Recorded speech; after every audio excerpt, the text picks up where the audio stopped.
Hi, my name is Ashish, and in this video, we will see develop, test, and deploy an Azure function with Visual Studio. And this is the part one. So let me just quickly log on to the portal and take it from there.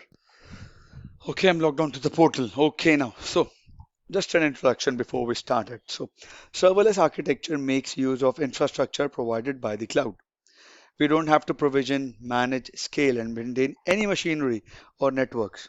Azure Functions is a fully managed PaaS service offered by Microsoft to implement serverless architecture. Azure Functions is a fully scalable, resilient, reliable, and secure service.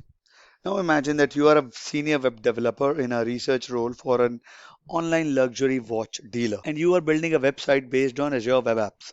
You have been asked to provide new functionality by writing and deploying individual methods that can be deployed, manually executed, scheduled, or even triggered by another Azure service. The company follows a test-driven development process, so you are also required to write automated unit tests for the new services. You have a team of developers well versed with Microsoft technologies, including the .NET Framework and Visual Studio. And now you decide to investigate the use of Azure Functions to meet your requirements. So in here, we will create and then test a simple Azure function locally with Visual Studio. As you all know, we can write, debug, and deploy an Azure function from within the portal. However, there are many scenarios when writing functions directly in the production staging or test environments might not be suitable. For example, we could be writing automated unit tests for Azure Functions or using on-demand deployment of Azure Functions to Azure Function apps in Azure.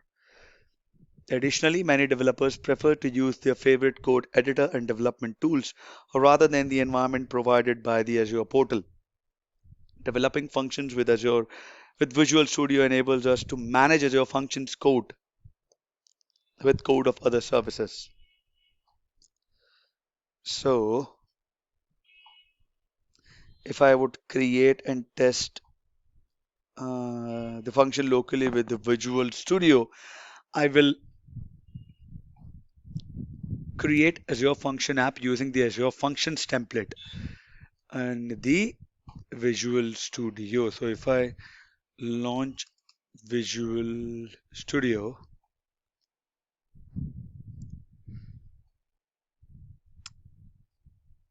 okay, this is my Visual Studio. I will create a new project here. Slow. Okay, when I get onto this screen, I would select the Azure Functions here. And here, I'll type in Azure Functions. All right, so I will go ahead and click on Azure Functions to select the template, or I can type Azure Functions here.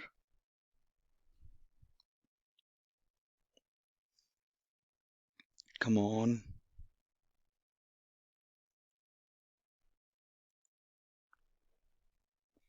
And it will show me the template for Azure Functions.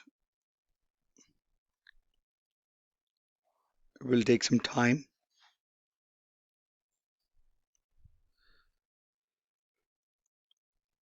Here you go. Select it, click on Next.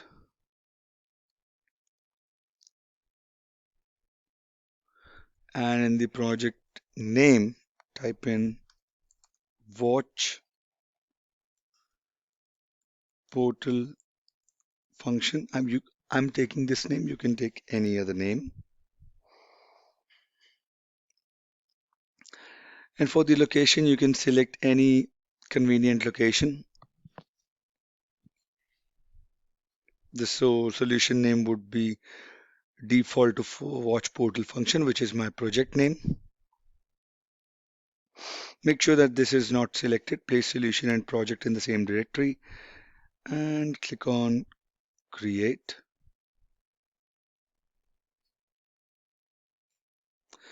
It is creating a project in the Visual Studio.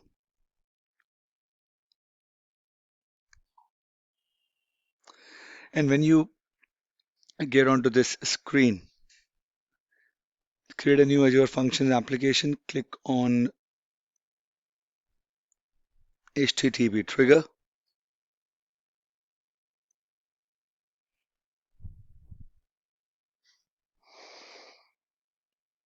This storage account, set it to default. Storage emulator authorization level should be anonymous.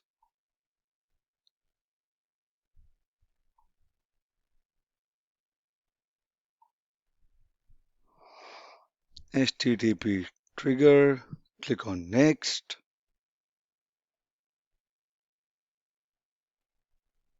You'll have to wait while Visual Studio creates and configures the Azure Function app. And when it's complete, we will see the code for a class named Function1 in the code window. This code contains the boilerplate code for an HTTP trigger, and we would have a run method which would be annotated with the function name. You see this code here, right?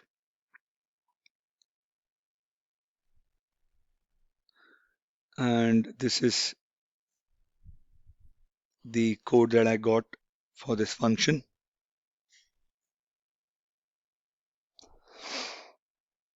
And now I will create the Watch Info Azure Functions, right? So in the Solution Explorer window, I have to right click on the Watch Portal Function project. This is the project, right? And I will do add, then I will do new Azure function.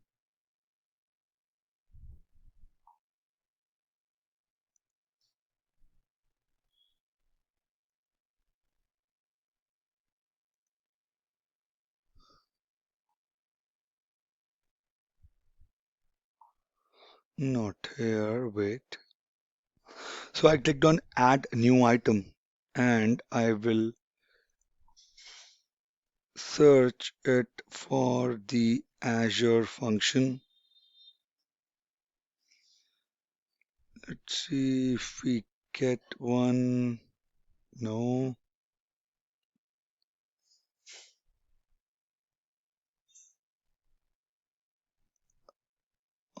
Do I have to install tools?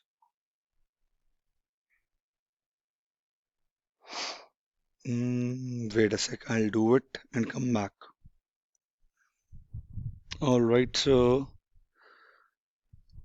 I did not do anything, but I don't know how I got this new Azure function option. Maybe I was getting it before, but I was not noticing it.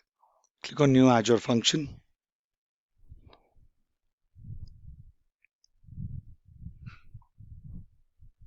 And you see here, click on Azure function,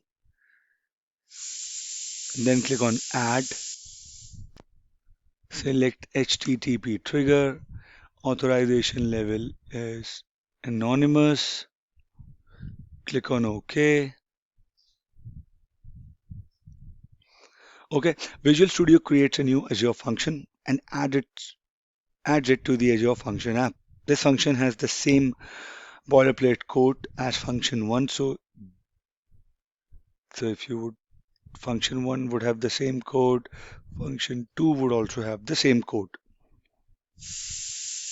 Now we'll have to delete the code from the body of the run function apart from the first statement that writes to the trace log. So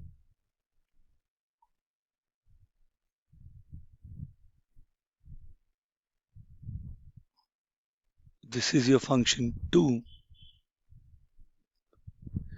This is your namespace, log information.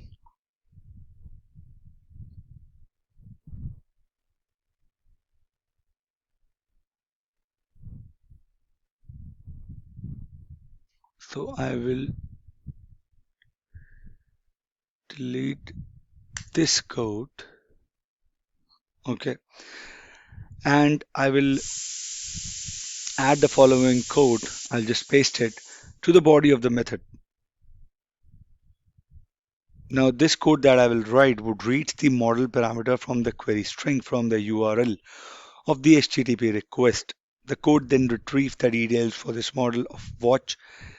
So in this example, the function simply returns some dummy data. Then lastly, the function returns a response that contains these details. Let me just paste the code here.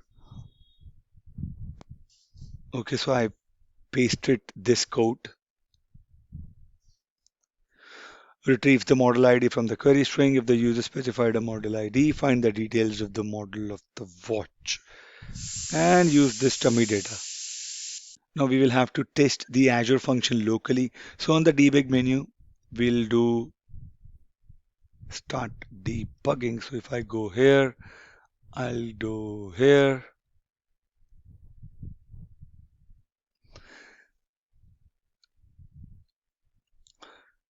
So now Visual Studio builds the Azure Function app and starts the Azure Functions runtime.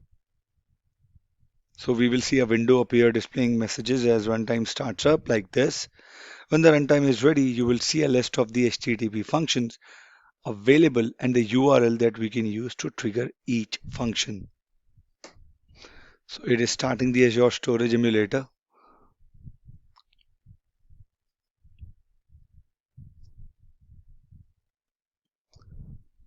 Let's see local function URL that I'm getting. So if I copy it,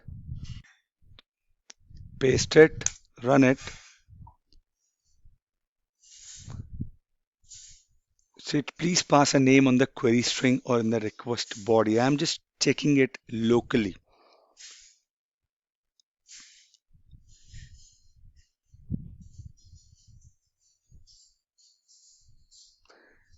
And if I do API,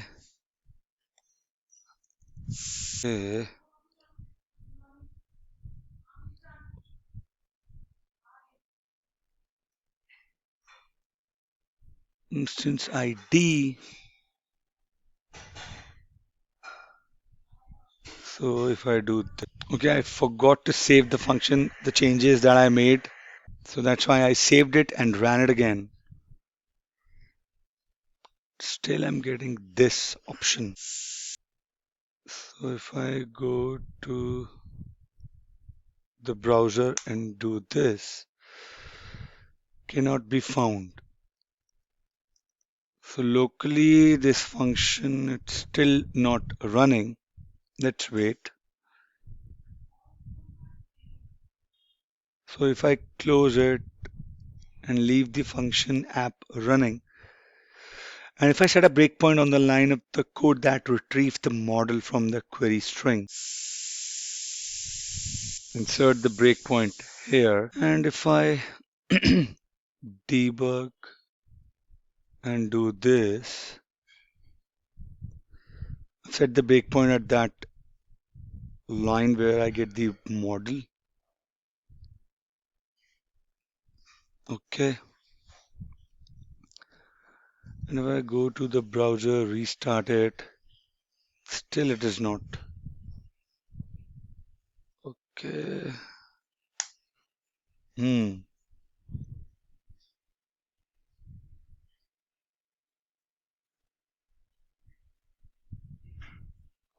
And if I go here,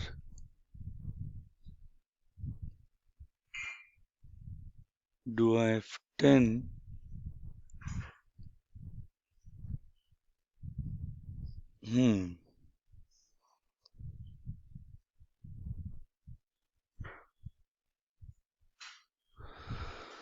Okay, I have to. I did the changes correct.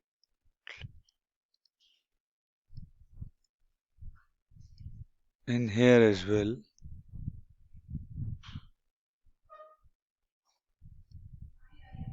Okay, but now you know how it, okay, but now you see that how we do it, right? Though it did not run locally. But I hope this was informative to you. And if you have any queries, mention them in the comment section. And I'll see you guys in the next video. Thank you.